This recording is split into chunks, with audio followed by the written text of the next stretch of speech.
আর guys আমি তোমাদেরকে একটু বলে দেই, চিতার মানে ওকে দাফন করা হবে হচ্ছে ওর ফেনীতে, ওর গ্রাম যেখানে এলনা পাথর, ছাগলনাইয়া ফেনী, এখানে।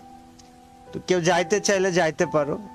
আজকে সম্ভবত বাদ এশা ওর জানাজা অনুষ্ঠিত হবে এলনা পাথর, ছাগলনাইয়া ফেনীতে।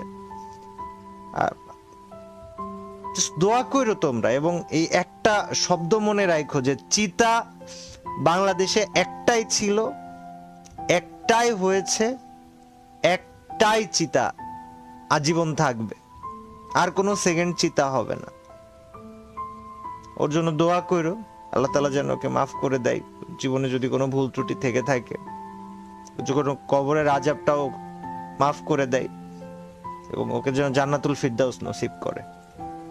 তোমরা চিতা নামটাকে ফ্রি ফায়ারের স্পোর্টস এর ইতিহাসে আজীবন বাঁচায় রাখবা তোমরা।